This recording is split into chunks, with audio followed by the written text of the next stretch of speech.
It is not even debatable that is Florian Wirtz a future German superstar or not.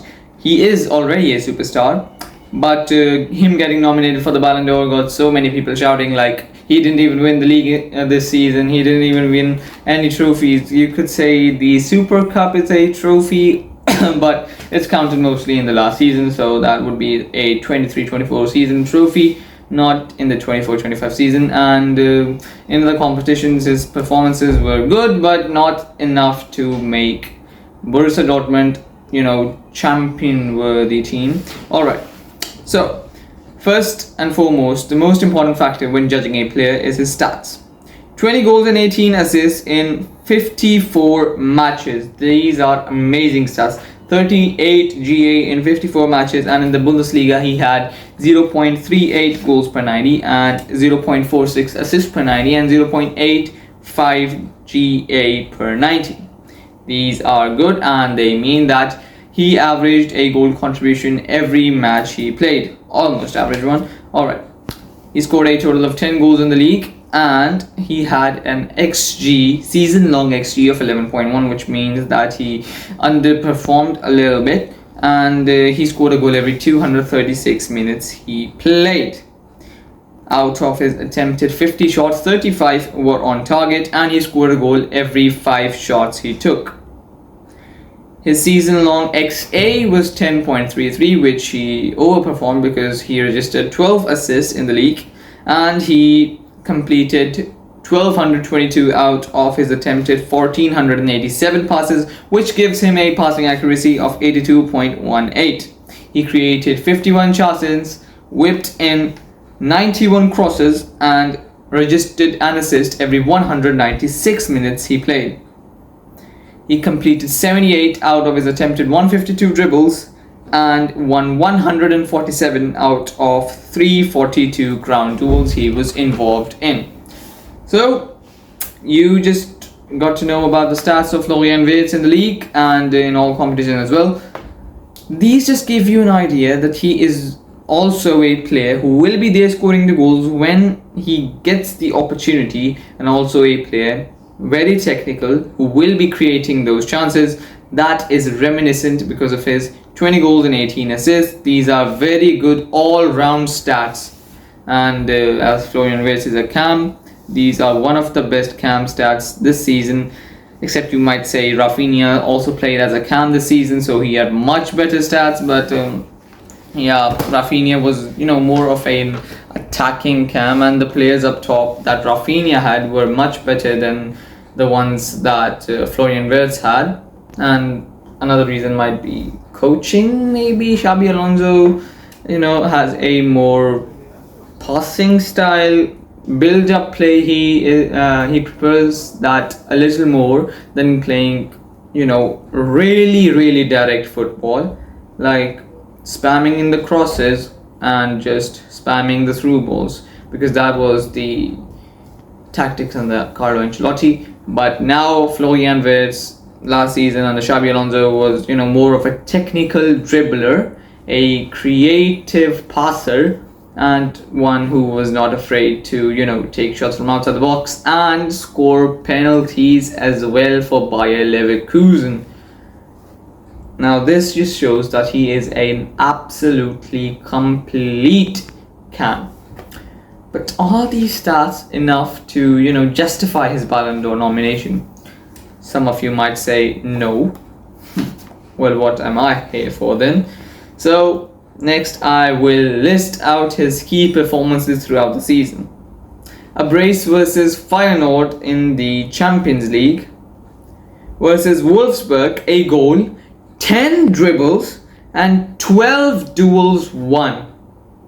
A goal, you might say, is not that overwhelming, but 10 dribbles and 12 ground duels won, or duels won, I don't know which one was it, but this shows his technicality, his work rate, and his desperation to get the ball back when his team loses it to their opposition. Versus RB Salzburg in the Champions League, 2 goals, alright, that's a lot, and then 3 dribbles and 3 chances created. Again, very good. versus Freiburg, a goal, 3 assists. And mind you, you might say that these stats are amazing, but in that game, Patrick Schick scored 4 goals alone. So yeah. But Florian Wirtz's performances is also very good. 1 goal, 3 assists, 4 GA in a single match. He created 4 chances and successfully carried out 6 dribbles. Versus Borussia Mönchengladbach, he had 2 goals and an assist. Versus Sparta Prague in the Champions League, he had a goal and 7 chances created. Again, this just justifies his creativity and his ability to create chances out of nothing. Versus Köln, he had an assist and again 7 chances created. Versus Dortmund, he had 2 assists, 4 chances created and 4 dribbles, although Leverkusen lost that match 4-2. But still, I think that Wirtz was the only good player that day from Leverkusen's side. And also versus Portugal in the UEFA Nations League semi-finals, he had a goal, 3 dribbles, 3 tackles and 9 duels won. This just shows that he did everything to get Germany over the line, but the entire team's performances matter, not a single one. So that's the reason they got knocked out in the semi-final. And I don't understand why the quarterfinals of the Nations League is a 2-leg fixture and the semi-final is just a single leg fixture. That doesn't even make any sense. At least give the team some chance to come back. You can say France and Germany was also a little close, and if they had the second leg, there was a big chance they both had made it through to the final. But I'm not complaining, Ronaldo won a trophy. But yep, now let's come to the real question. Is he a deserving Ballon D'Or nominee or not? If you said last season is he a deserving Ballon D'Or nominee or not, I would have said absolutely yes, my brother. Because first of all, he won 2 trophies and got runners up in 1. And one of those trophies was an unbeaten Bundesliga run, and he had a great part to play in that entire campaign. That season, he was an absolute brilliant midfielder or attacker or striker. I don't know, he's a versatile player in the attack. But if you said that season, I might have even said that he deserves a fair shout at winning the Ballon d'Or. But this season, things were a little different. Leverkusen, I think they finished 3rd in the league. Still, this is very good, but not as good as they finished last season. Then they were knocked out in the Champions League early. I think it was around the 16 or the quarterfinals. But nevertheless, it was really early for them. And then in the what was it? In the German Cup, I don't remember, the DFB Pokal, they were knocked out by a 3rd division team, I think, and they reached the final, the 3rd division team. But nevertheless, Leverkusen's season was, a little underwhelming than their last season, and same could be said for Florian Wirtz.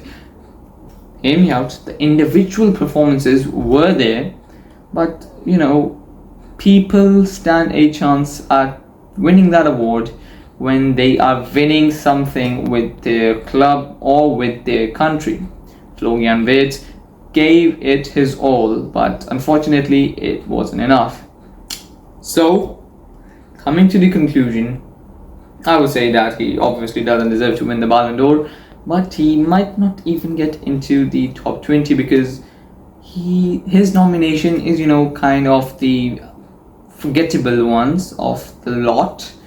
And I hope that changes the season when he is at Liverpool, and I hope that things get better for Bayer Leverkusen as well. Well, they will get better now because Erik ten Hag just got sacked, and let's just not talk about that. Nevertheless, this was it for today's video, and I'll catch you guys in the next one, and until then, adios.